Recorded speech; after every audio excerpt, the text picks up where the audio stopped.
pudesse voltar no seu passado, com a cabeça que tem hoje, o que você mudaria na sua história? Olha que legal, isso aqui eu queria que você olhasse para mim e prestasse atenção.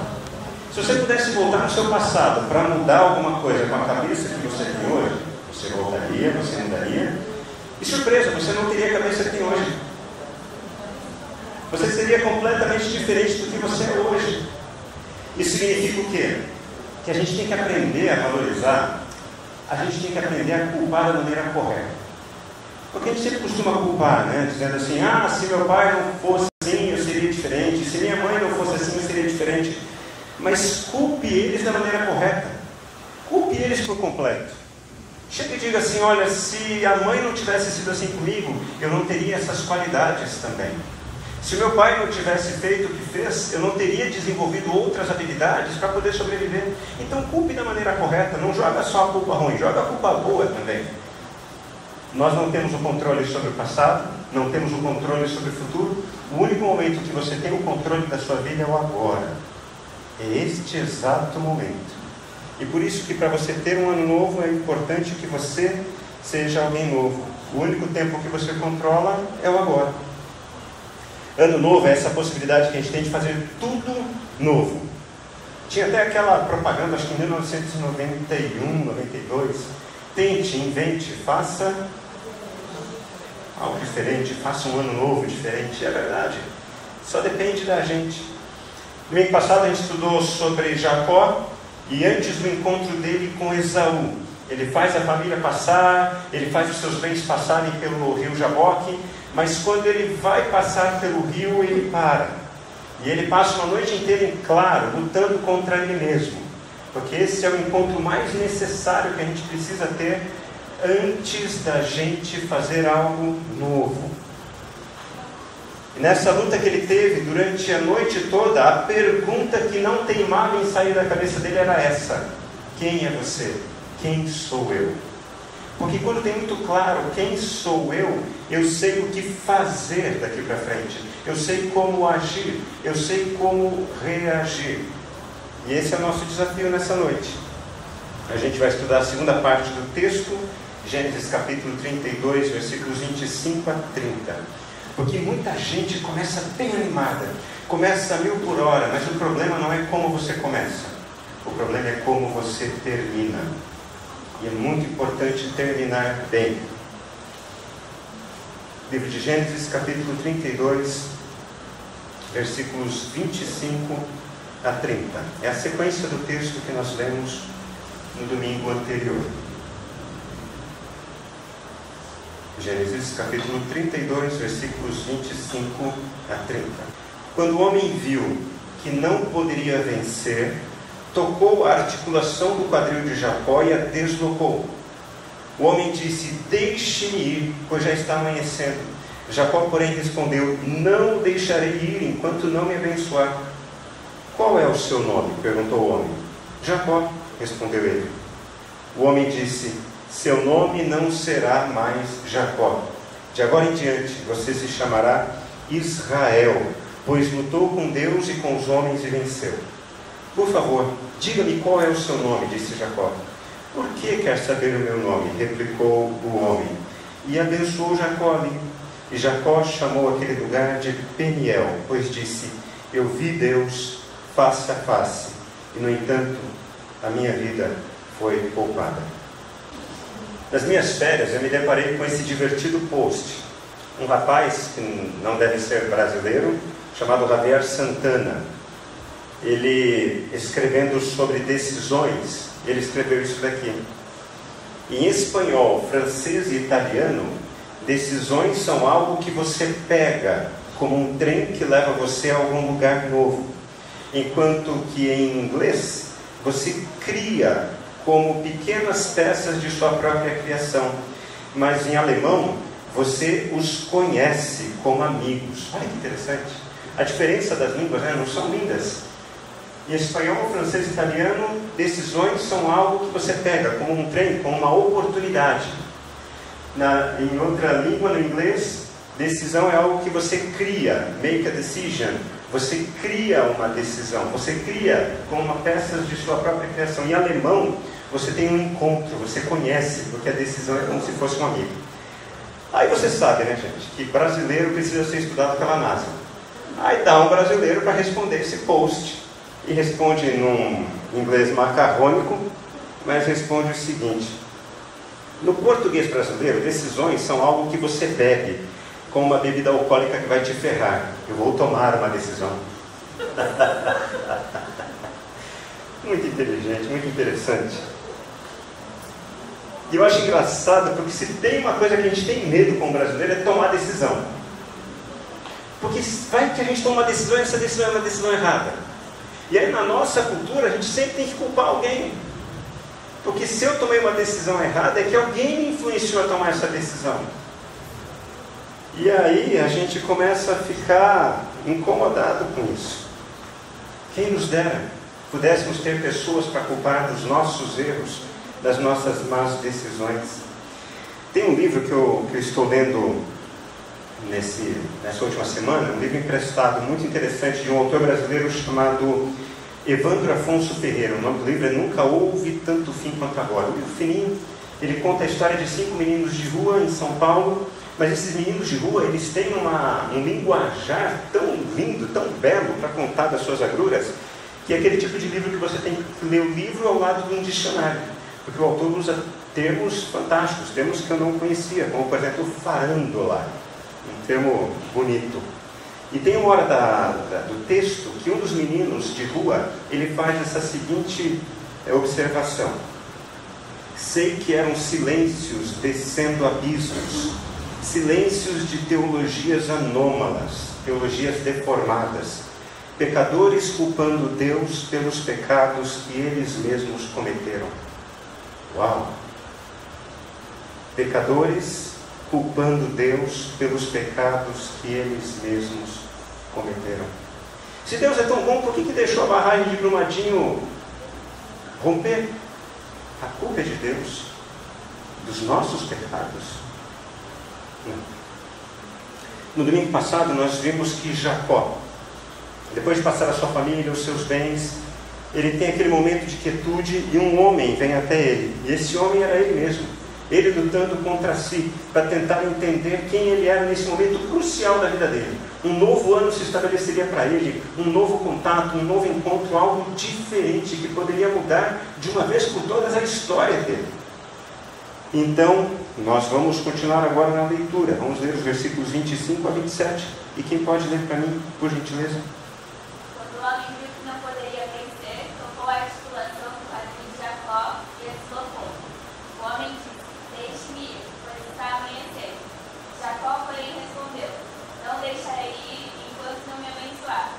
Qual é o seu nome? Perguntou o homem. Jacó, respondeu ele. Muito obrigado, Vitória. 2009 foi um ano marcante para mim. Aliás, 2008. Foi um ano que eu tive que tomar uma decisão muito séria. Já casado com a Letéria, o Caio era pequenininho. Eu era pastor auxiliar de uma igreja muito, muito grande, uma das maiores da nossa denominação no país. Senador da República, deputado federal como membros, uma igreja com mais de 2.000 membros. Mas eu não estava me sentindo bem. Era o pastor responsável por grupos pequenos, a gente já tinha ultrapassado a marca de 100 grupos pequenos. Eu estava realizando um trabalho ali que qualquer pastor gostaria de estar no meu lugar, sendo reconhecido, mas alguma coisa não estava legal em mim. E foi um ano que eu lutei contra mim mesmo, para tomar a decisão se eu permaneceria ali, tentaria ressignificar a minha história naquele lugar, ou se eu iria para um outro desafio. E aconteceu um fenômeno muito interessante comigo, que me fala muito então essa passagem de Jacó. Numa manhã, eu acordei, levantei da cama e eu não conseguia andar. O meu quadril direito, a articulação do quadril direito, ele estava doendo demais. Eu não conseguia ficar em pé. Pedi ajuda para meu pai providenciou uma bengala. Eu, com a minha juventude, andando de bengala. A Letéia até brincava comigo: você quer que as pessoas te olhem como alguém mais velho? Está dando certo. Agora vão te olhar como alguém de respeito. Mas eu quase que dei bengalada nela. Mas não, o amor supera tudo isso. E eu lembro que eu fui fazer uma série de exames, fui no ortopedista, foi fazer caminhada, fez raio-x, fez todos os exames possíveis. Ele falou: olha, fisicamente não tem nada, não tem nenhum problema clínico, mas está doendo, eu não estou conseguindo andar, não consigo dirigir, para você ter uma ideia. E foi interessante, foi quando eu tomei a decisão de sair, quando eu superei o meu medo da mudança, quando eu tomei a decisão que eu iria sair daquela cidade, iria para uma outra cidade, para uma outra igreja, a dor cessou. E inconscientemente, era a minha mente, o meu coração dizendo a mim mesmo: você está com medo de dar um passo novo, você está com medo da maneira que você tem caminhado, você não está feliz, você tem que caminhar de uma maneira diferente. E é sobre isso que fala esse texto que nós lemos. Quando o homem viu que não poderia vencer Jacó, tocou-lhe na articulação do quadril, tentou transformar a maneira dele caminhar e viver a vida. Porque esse é o desafio para a gente ter uma vida nova. A gente precisa ter uma maneira nova de caminhar. E quando não enfrentamos os nossos medos, preste bem atenção, quando nós não enfrentamos os nossos medos, nós nos tornamos os nossos medos. Quando nós não enfrentamos os nossos medos, nós nos tornamos os nossos medos. A gente costuma dizer que o tempo cura tudo, não é? Ah, deixa para lá, não vamos tocar no assunto, né? Eu não quero ter que reviver essa emoção de novo. O tempo vai dar um jeito. Mas deixa eu explicar uma coisa. Na verdade, o tempo ajuda a tratar as feridas que já estão sendo tratadas. O tempo ajuda a curar as feridas que estão sendo tratadas. Mas as feridas não tratadas, o tempo só trata de agravar o problema. É a barragem de Brumadinho. Quem diria que uma barragem daquela ia explodir de uma hora para outra? E não é o que acontece com a gente em alguns momentos. Quem diria que de uma hora para outra, aquilo foi a gota d'água e a barragem rompeu. E depois a devastação segue quilômetros e quilômetros. E para a gente achar sobreviventes, quando a gente estoura emocionalmente, seja num choro profundo, seja num grito, seja num afastamento, a gente tem que recolher os destroços. Porque quando a gente não enfrenta os nossos medos, a gente se torna os nossos medos. E é por isso que Deus permitiu esse momento tão especial na vida de Jacó. Antes de Jacó enfrentar um dos seus maiores medos, Jacó teve que enfrentar a ele mesmo. Porque toda a história de Jacó estava construída ao redor da sua relação com seu irmão. Percebam, ele só ganhou esse nome, Jacó, pela forma como ele nasceu. O irmão dele nasce em primeiro lugar, e os pais contavam que a mão de Jacó estava segurando o calcanhar do irmão. Desde pequenininho você queria ser o seu irmão. Desde pequenininho você queria ocupar o lugar do seu irmão. E ele vai crescendo com esse pensamento: eu só serei alguém feliz ou alguém realizado se eu for igual ao meu irmão. E a tentação dele era ocupar a vida do seu irmão, ocupar o lugar do seu irmão, viver a vida do seu irmão. E não é isso que acontece com a gente? A gente acha que seria mais feliz se tivesse casado com outra pessoa. Que seria mais feliz se a gente tivesse a oportunidade de viver uma outra vida. Se a gente vivesse a vida de fulano e de ciclano. Porque a gente não está tratado nas questões que estão marcadas na nossa vida. Ser tocado no quadril envolve isso. Ser convidado a caminhar ao lado dos seus medos. Que você enfrente os seus medos. Que você não fuja deles, para que você não se torne os seus medos. Que você seja transformado profundamente por Deus, na sua maneira de caminhar nesse ano. E esse ano seja um ano de muitas e profundas mudanças na sua história. Porque apenas quando mudamos por dentro, é que mudaremos por fora. Apenas quando mudamos por dentro, é que mudaremos por fora. Quando tivermos a coragem de olhar para dentro de nós mesmos. E a pergunta que o homem que fez a Jacó passa a ser a nossa pergunta: qual é o seu nome? Qual é o seu nome? Versículo 27. E a pergunta então que você deve começar a fazer a partir de hoje é essa: eu tenho sido a pessoa que Deus me criou para ser? Hoje eu sou a pessoa que Deus me criou para ser?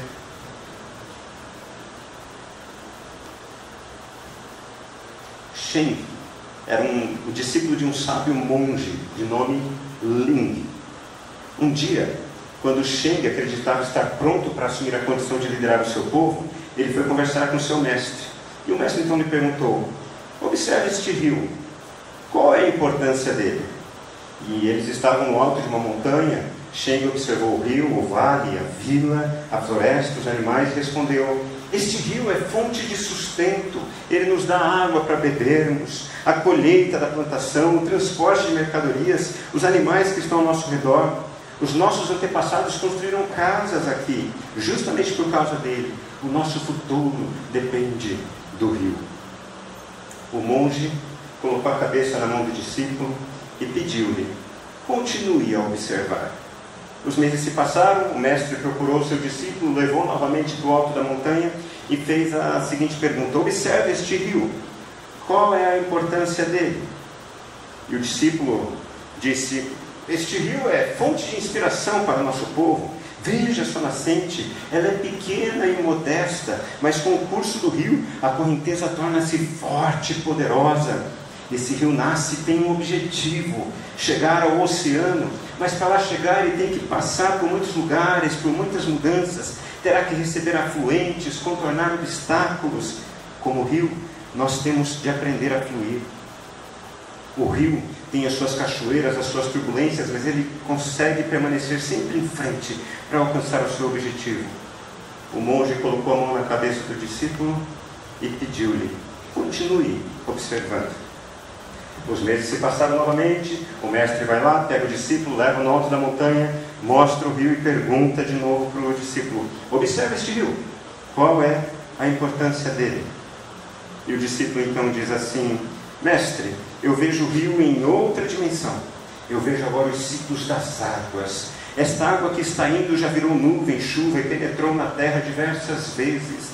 Ora a seca, ora a enchente. O rio nos mostra que se aprendermos a perceber esses ciclos, o que chamamos de mudança será apenas considerada como continuidade de um ciclo.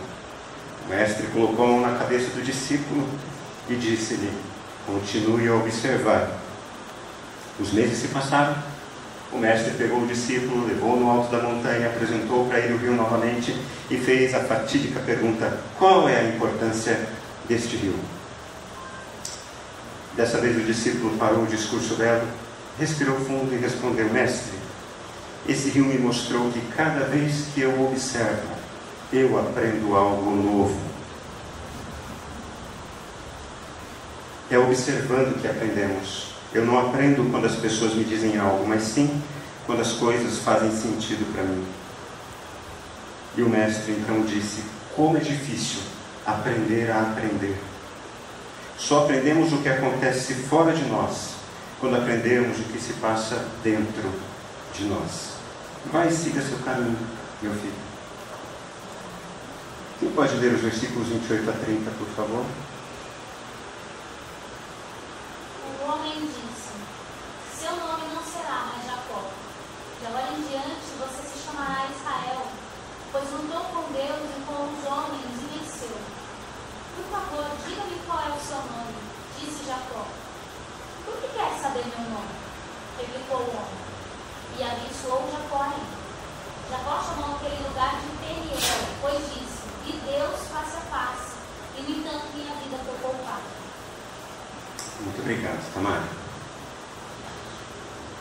Após perguntar sobre quem era Jacó, quem ele era, Jacó teve uma experiência profundamente transformadora na sua vida. Desde pequeno ele estava ouvindo uma história, uma narrativa: você é isso. Você sempre vai ser alguém apenas quando ocupar a vida de outro, quando ocupar a vida do seu irmão, quando você não for você, quando você for seu irmão. Olha como seu irmão é bem sucedido. Você percebe como ele consegue as coisas? Graças a Deus isso não acontece nas nossas famílias aqui, né? Isso acontece só em narrativa bíblica. Os pais não ficam elogiando os filhos uns para os outros, né?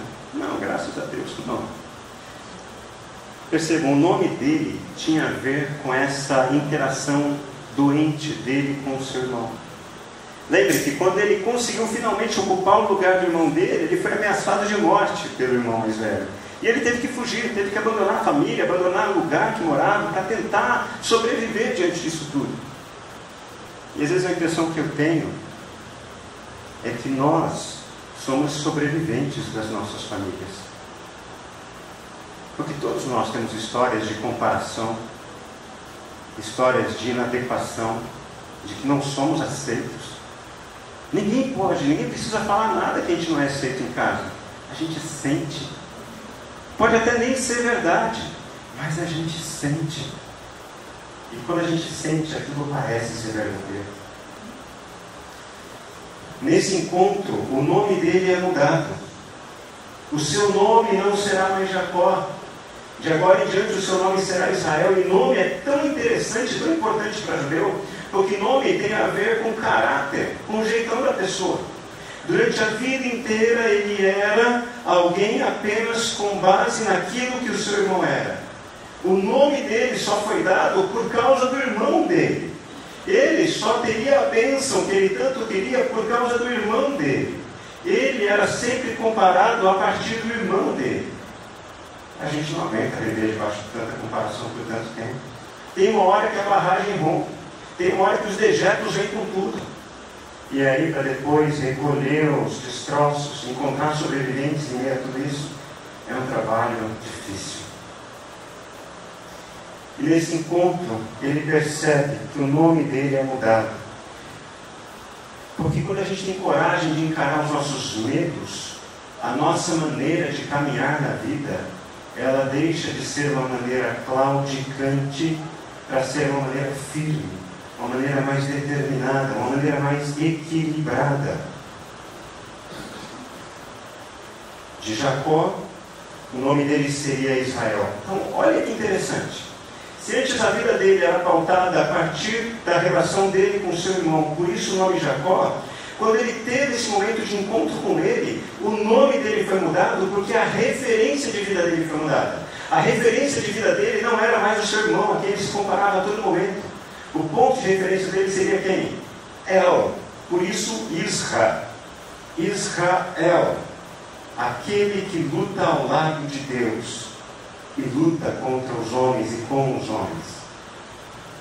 Jacó teve a sua vida completamente virada do avesso, transformada, e ele pôde desfrutar não apenas de um momento novo, mas de uma vida nova, porque ele teve o seu caráter transformado. Isso só é possível quando a gente tem a coragem de começar um ano, ou a qualquer momento do ano, parar o que está fazendo e começar a se questionar, enfrentar os nossos medos. Por que é que eu estou fazendo isso? Por que a minha reação é essa? A quem estou querendo agradar? A quem estou querendo provar alguma coisa? A todo momento. Porque quando sabemos quem somos, nós assumimos as responsabilidades das nossas atitudes. Ninguém me forçou a reagir da maneira que eu reagi. As circunstâncias só contribuíram, mas eu reagi. Eu fiz. Eu falei. Eu errei. Eu preciso corrigir. Eu preciso acertar. Dr. Larry Craig, um psicólogo e escritor cristão, ele escreveu no seu livro De Dentro para Fora: quando ignoramos o que se passa em nosso interior, perdemos a capacidade de modificar significativamente o nosso exterior. Vou repetir. Quando ignoramos o que se passa em nosso interior, perdemos a capacidade de modificar significativamente o nosso exterior. Deixa eu contar um segredo para você. O inferno nunca são os outros. O inferno somos nós mesmos. É a nossa cabeça que não para. É o nosso coração que não se acalma. É a gente que perde noite de sono porque não está resolvendo aquilo que tinha que ter sido resolvido.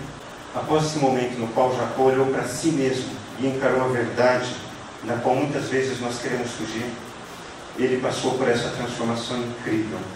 De alguém que vivia a sua vida tendo como referência o seu irmão, para alguém que vivia a sua vida tendo como referência a Deus. Até hoje, você construiu a sua vida baseada em quem? A quem você está querendo agradar? Você está buscando a aceitação de quem? Você está querendo mostrar para quem que você é capaz, que você consegue? Porque quando nós tiramos o ser humano como nossa referência de vida e colocamos Deus como referência da nossa vida, a nossa maneira de viver a vida muda. ela é transformada, porque esse é o poder do Evangelho.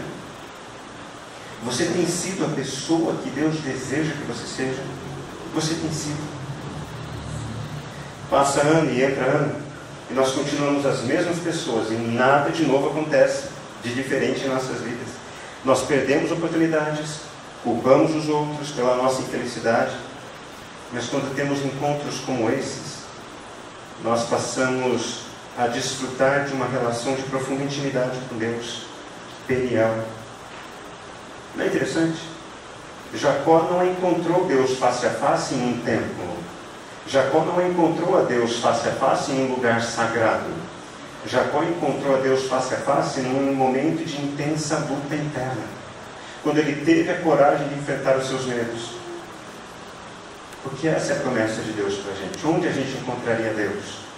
Ainda que eu ande pelo vale da sombra e da morte, não temerei mal nenhum, porque Deus está em ambientes de sombra e de morte.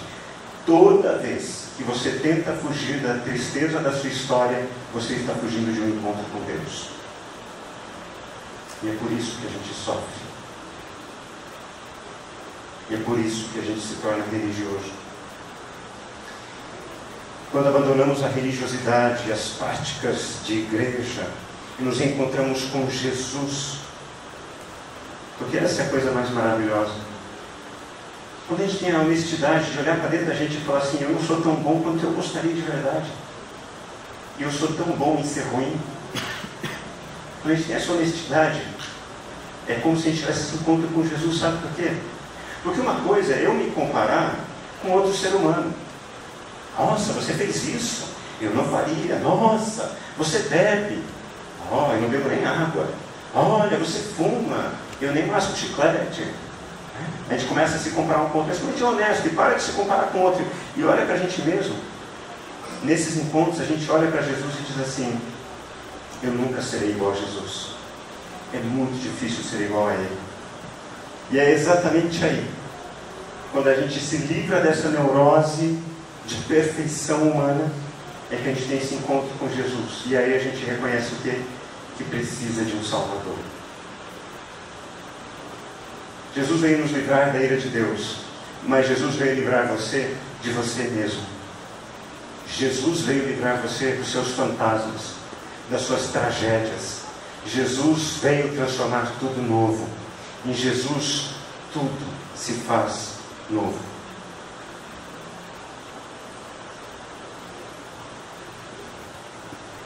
Em espanhol, francês e italiano, decisões são algo que você pega como um trem, que leva você a um lugar novo. Enquanto que em inglês você cria como pequenas peças de sua própria criação, mas em alemão você os conhece como amigos. Que esse ano de 2019 seja esse trem, seja essa criação, seja essa amizade, que você tome decisões a partir desses encontros a sós com Deus, e que você tenha coragem de olhar para os seus medos, encarar os seus medos de frente, para que você não se torne os seus medos. Dessa forma, a presença de Jesus transforme profundamente a sua história, e você deixe de ser Jacó se comparando a outros, e passe a ser Israel, se colocando diante de Deus. Vamos orar nesse momento.